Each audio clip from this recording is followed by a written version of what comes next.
किनारे पर बैठे हुए पावन पावन प्रसंगों को श्रवण करवा रहे हैं। बतलाने लगे कि सुने महाराज, हमारे परमात्मा भगवान कृष्ण और भक्तराज सुदामा ये संदीपन के वहां गुरुकुल में शिक्षा ग्रहण कर रहे हैं। धीरे धीरे बरसात का महीना आ गया, घर में लकड़ियां नहीं है। परमात्मा भगवान कन्हैया को गुरुपत्नी ने पुकारा और बोले कृष्ण, बोले हाँ मां। बोले घर में लकड़ियां नहीं है तो चूल्हा कैसे चुल गया? चूल्हा न जला तुम दोनों भैया भूखे सो जाओगे। भगवान कन्हैया बोल पड़े, मां मैं अकेला जंगल में लकड़ियों को लेने के लिए नहीं जाऊंगा। हाँ, हमारे साथ में दादा सुदामा को भेज दो, मैं शाम तक तोड़ करके लकड़ियों को आपके चरणों में डाल दूंगा। गुरुपत्नी ने सुदामा को पुकारा और बोले सुदामा इधर आइयो, सुदामा इधर आइयो सुदामा, कछु बात है इधर आइयो सुदामा।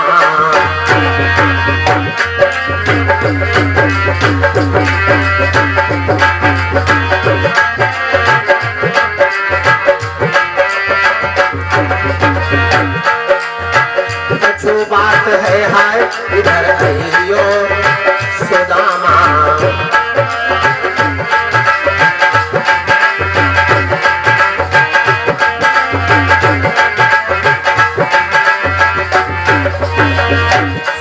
आया है माँ, क्या बात है? थोड़े से चने मान पोटली में बांधे, थोड़े से चने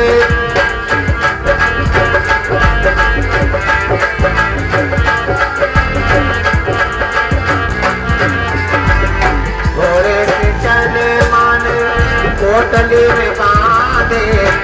और बोल पड़ी मैया,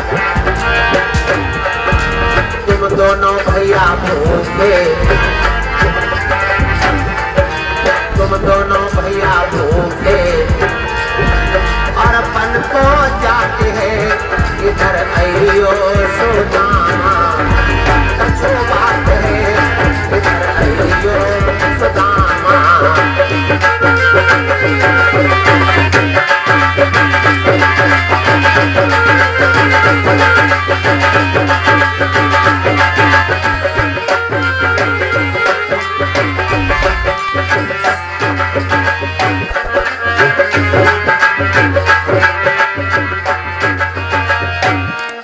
गुरुपत्नी ने सुदामा को पुकारा और कहा भैया सुदामा, तुम और श्याम ये दोनों भैया जंगल चले जाओ, लकड़ियों को तोड़ लाओ, नहीं तो भोजन कैसे बनेगा। थोड़े से चने गुरुपत्नी ने सुदामा को दे दिए और बोले ये पुटकरिया चने के ले जाओ, जब ज्यादा भूख लगे तो तुम दोनों भैया मिल करके चनों को चल लेना। गुरुपत्नी ने विदा किया, आगे आगे भक्तराज सुदामा, पीछे पीछे तीनों लोगों के मालिक भगवान कन्हैया। जंगल में आए, लकड़ियों को तोड़ा तो शाम हो गई, गट्ठर बनाया और शाम हो गई। चलने की तैयारी तो देखो बना क्या, वो माघ मास घन घोर रात हो गई। वो माघ मास घन घोर रात और पानी पर पानी आते हैं।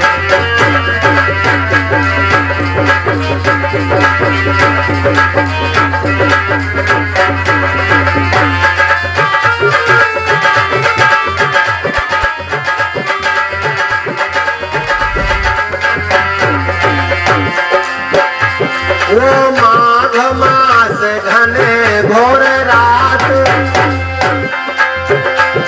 पानी पर पानी आते हैं। किया रे गुरु की सेवा में,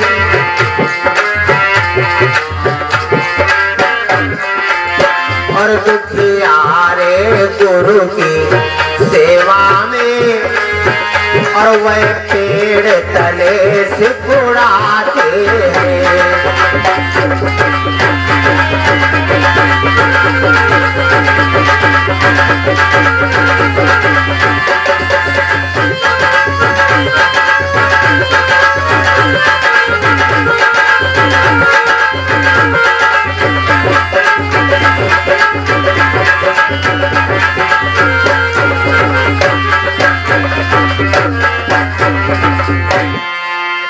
माघ पूस का महीना, पानी बरसना प्रारंभ, फिर क्षमा, फिर बरसना प्रारंभ, फिर क्षमा, फिर बरसना प्रारंभ। कन्हैया ने कहा दत्ता अब तो पानी बरसने लगा, अब बताओ क्या करें। बोले ये पेड़ है, चलो इसके नीचे छुप करके खड़ा हो जाता हूं। तो जैसे ये रहा आपका आम का पेड़, इंघी मुखिए कन्हैया खड़े और इंघी मुखिए सुदामा,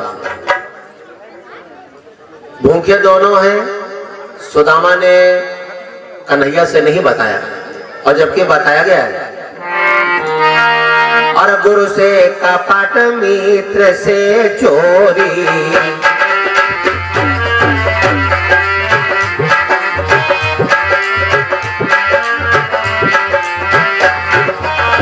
गुरु से कपट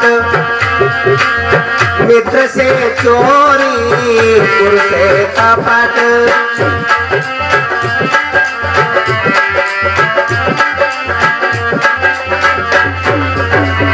गुरु से कपट मित्र से चोरी, कि होए निर्धन कि होए कोढ़ी, कि होए निर्धन कि होए कोढ़ी।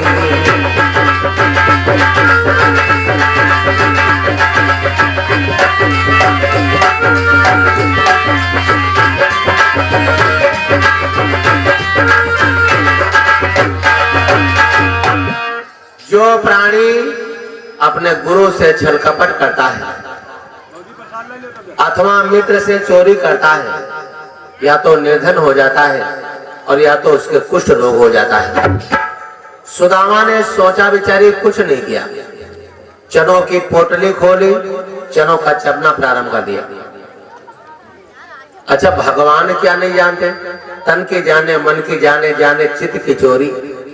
इन परमात्मा से क्या छुपा जिनके हाथ में तीनों लोक की डोरी।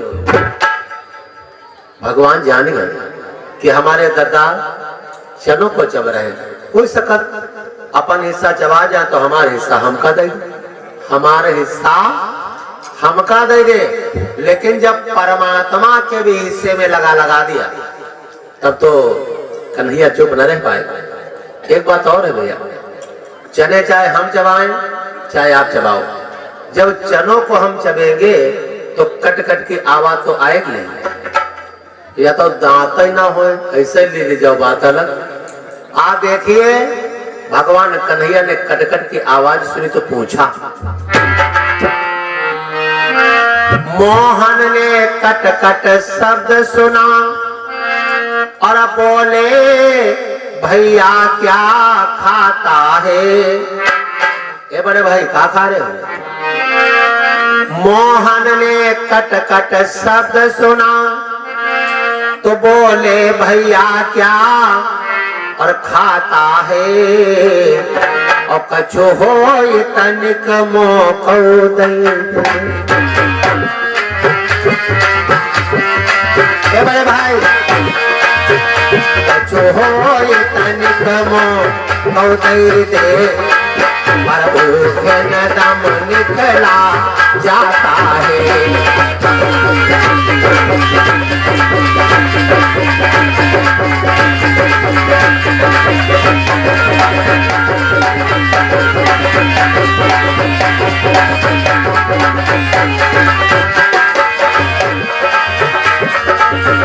कछु होई तनिक मोको दे, भूखन दम निकला जाता है।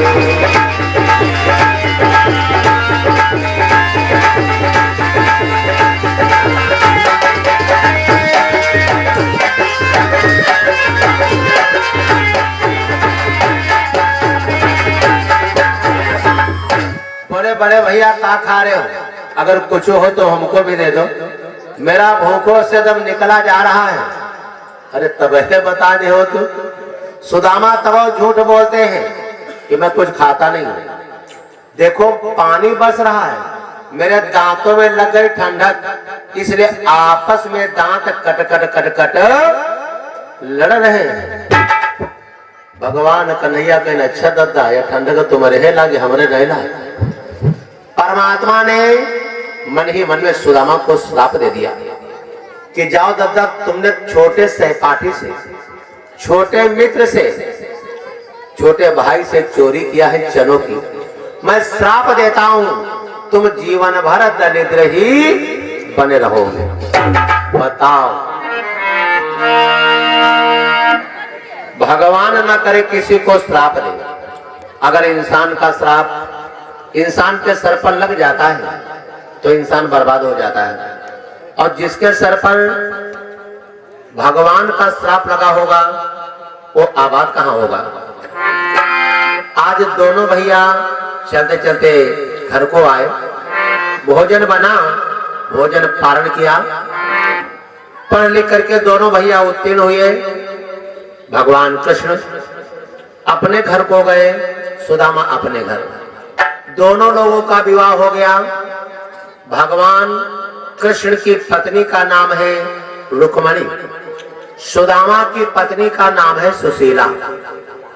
लेकिन ये तो कर्मों की खेती है, जो जैसा बोता है उसे वैसा ही काटने को मिलता है, बताया गया है।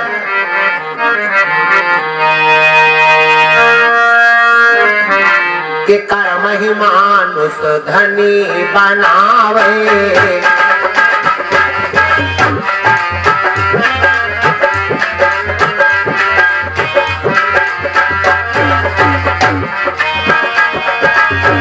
कर्म ही मानुष धनी बनावे, कर्म ही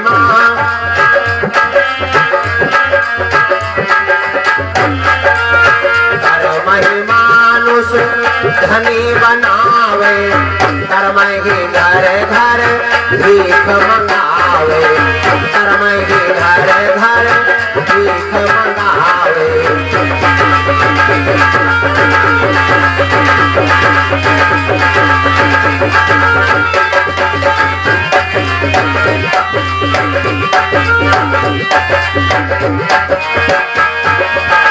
कर्म से सुख दुख होते सदा ही, कर्म से सुख दुख,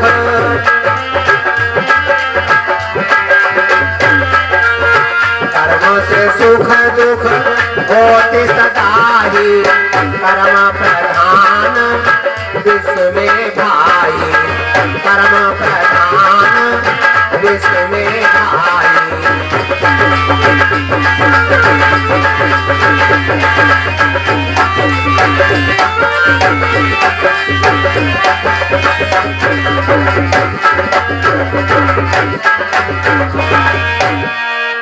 कर्म ही प्राणी को धनवान, यशवान, पूर्णवान बना देता है। कर्म ही प्राणी को निर्धन, गरीब, भिखारी बना देता है, क्योंकि बताया गया है, तुलसीदास बाबा ने भी मानस में लिखा है, कर्म प्रधान विश्व रच राखा, और जो जस की न सो तस फल चाखा। कर्म प्रधान है। भगवान कन्हैया अपने कर्मों के द्वारा द्वारिकापुरी के राजा, तीनों लोकों के मालिक बने। सुदामा पर भगवान कृष्ण का श्राप लगा है, बेचारे निर्धन गरीब भिखारी हो जाते हैं। इनकी बड़ी सुशील नारी है, नाम सुशीला है, यथा नामे तथा गुणे। लेकिन बेचारी जब से ससुराल को आई है मायके से, ठंडक के महीने में कोई ऐसा दिन नहीं आया जो बेचारी सर से पांव तक रजाई ओढ़ करके सो जाती। इतनी गरीबी। सुबह भोजन का इंतजाम है तो शाम को कोई भोजन का इंतजाम नहीं।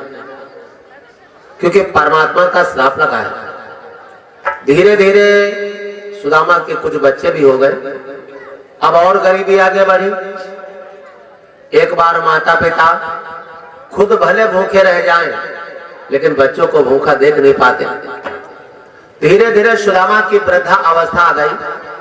अब सुदामा का काम क्या है? श्राप अपना असर कर रहा है। एक हाथ में डंडा, एक हाथ में कमंडल, नग्न पांव, गले में झोली और दरवाजे दरवाजे पर बेचारे भिक्षा मांगते हैं। लेकिन याद करो, जब परमात्मा नाराज होता है तो मांगने से भिक्षा भी नहीं मिलती।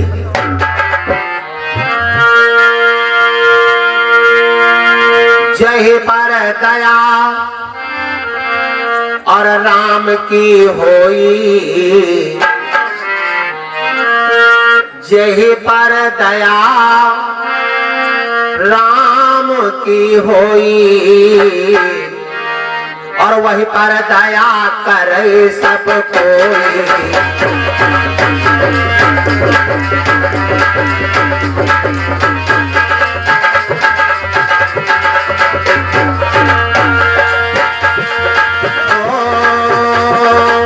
जय पर दया राम की होई,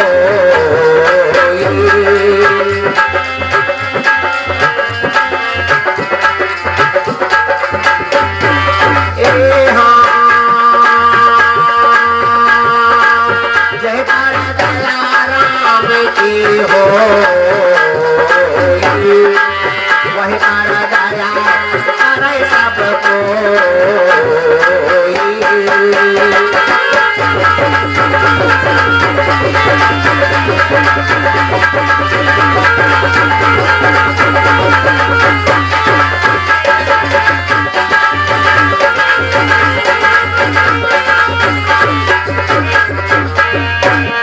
जय पर दया राम की होई, वही पर दया करे सब कोई।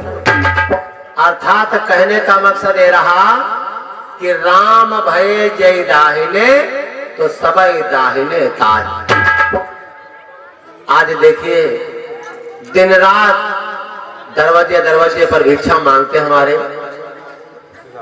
भक्तराज सुदामा, लेकिन सुबह से शाम होने को आ जाती है, कमंडल आटे से भरता नहीं।